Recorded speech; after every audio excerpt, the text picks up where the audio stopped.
अगर आपने Chennai super Kings का रोड 2026 वाला इवेंट नहीं देखा तो मेरा आप सबसे सवाल है कि क्यों नहीं देखा। बोलो बोलो, टेल। आईपीएल शुरू होने में बस कुछ ही दिन बाकी हैं। 2 वीकेंड आप लोगों के सूखे सूखे चले गए, लेकिन अब अगले 2.5 महीने तक पूरा जुगाड़ हो गया दोस्तों। आईपीएल के माध्यम से क्रिकेट का प्रबंध दोबारा किया गया है।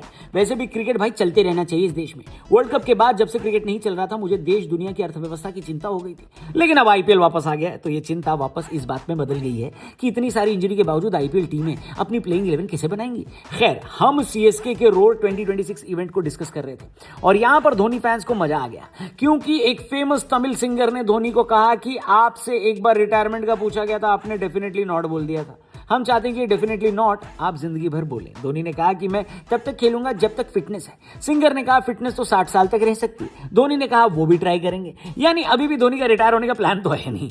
तो अगर आप धोनी के फैन हो तो ये बात सोचकर खुश हो रहे होगे कि भाई धोनी अभी कहीं नहीं जा रहे, और अगर ट्रोलर हो तो ये बात सोचकर खुश हो जाओ कि धोनी की रिटायरमेंट पर अभी और मीम बनाना बाकी है। लेकिन फिलहाल आज हम डिस्कस करने वाले हैं चेन्नई सुपर किंग्स का सीजन प्रीव्यू। तो शुरू करते हैं।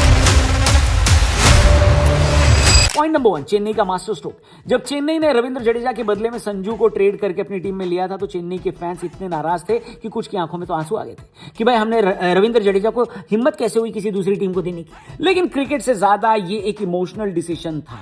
लेकिन अब आपको ये नाराजगी थोड़ी कम दिखेगी, क्योंकि जाहिर सी बात है संजू इस वक्त टीम इंडिया की सबसे हॉट प्रॉपर्टी है। जाहिर सी बात है कि संजू सैमसन इस वक्त टीम की यानी इंडियन T20 क्रिकेट की सबसे हॉट प्रॉपर्टी है। उनके पास प्लेयर ऑफ द टूर्नामेंट का अवार्ड है। उनके आने से चेन्नई की बैटिंग और ज्यादा एक्सप्लोसिव हो जाती है। यही नहीं, संजू की वजह से चेन्नई को धोनी का नियरेस्ट रिप्लेसमेंट भी मिल गया। मतलब मेरे हिसाब से धोनी का इससे बढ़िया रिप्लेसमेंट चेन्नई को मिल ही नहीं सकता था। तो क्रिकेट के हिसाब से चेन्नई के लिए एक बढ़िया डिसीजन है, लेकिन मेरे हिसाब से एक मार्केटिंग स्ट्रोक भी है, क्योंकि संजू की अगर आप फैन फॉलोइंग देख लें तो आपको समझ में नहीं आएगा कि ये किसी नए खिलाड़ी की फैन फॉलोइंग है, क्योंकि सोशल मीडिया पर लाइक कमेंट के मामले में संजू विराट कोहली और रोहित को टक्कर दे रहे हैं। संजू को टीम में लेकर पूरी केरल की फैन फॉलोइंग जनता को चेन्नई ने अपने पाले में ले लिया है। आप देखेंगे कि ब्रांड वैल्यू के लिहाज से भी चेन्नई को संजू के आने से बहुत फायदा होगा। अगर आप चेन्नई के फैन हैं तो आप कमेंट बॉक्स में बताइए कि आप भी अब रविंद्र जडेजा को मिस करेंगे या आपको अभी भी जडेजा चाहिए। जो भी हो आपकी राय कमेंट करके बताना। पॉइंट नंबर 2 की बात करते हैं, चेन्नई की गेंदबाजी।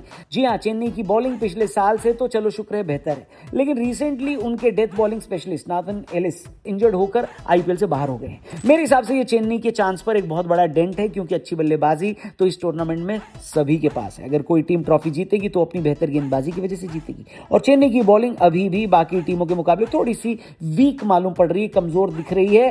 खासकर उनकी डेथ गेंदबाजी तो पूरी तरह से नाथन एलिस पर डिपेंडेंट थी, लेकिन अब उनके न होने के बाद मुझे चेन्नई की बॉलिंग लाइनअप में एक भी डेथ ओवर स्पेशलिस्ट नजर नहीं आता। ऐसे में एलिस का रिप्लेसमेंट चेन्नई को सोच समझकर लेना होगा। पावर प्ले से खलील अहमद और मैट हेनरी गेंदबाजी कर सकते हैं। अंशुल कंबोज भी एक ऑप्शन है जो कि टीम में लाए जा सकते हैं। स्पिन अब की बार नूर अहमद पर बहुत ज्यादा डिपेंडेंट रहेगी, क्योंकि साथ देने के लिए जडेजा नहीं होंगे। ऐसे में चेन्नई की गेंदबाजी मुझे थोड़ी तो हल्की नजर आ रही है। आपको कैसी लग रही है कमेंट करके बताना। फिलहाल बात करते हैं तीसरे पॉइंट की, चेन्नई से जुड़ी हुई, वो है चेन्नई की बैटिंग। चेन्नई ने अपनी बल्लेबाजी में पिछले साल ही चेंज करना शुरू कर दिया था। उन्होंने डैडी आर्मी से अपने आप को यंगस्टर आर्मी बना दिया था। कई सारे यंग खिलाड़ियों की भर्ती कर दी थी, और अब चेन्नई के पास बैटिंग पावर काफी एक्सप्लोसिव है।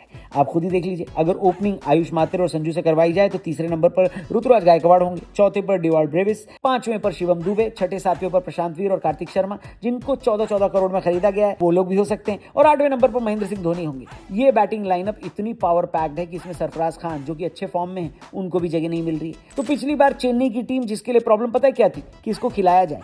अब की बार उनकी प्रॉब्लम ये होगी कि किसको बिठाया जाए। वैसे मेरे हिसाब से सरफराज को खिलाना चाहिए, लेकिन किसकी जगह खेलेंगे ये मेरे को नहीं पता। आपको पता है तो कमेंट करके बताना, और ये भी बता देना कि आपके हिसाब से अब की बार चेन्नई प्लेऑफ में पहुंच रही है या नहीं। पिछले साल तो चेन्नई नीचे से टॉप की थी, क्या अब की बार कुछ बेहतर होगा, प्लेऑफ में पहुंचेंगे और ट्रॉफी जीतकर धोनी को विदाई दे पाएंगे? कमेंट करके बताना। चैनल को भी जरूर सब्सक्राइब करना। Thank you for watching. जल्दी मिलते हैं। जय हिंद।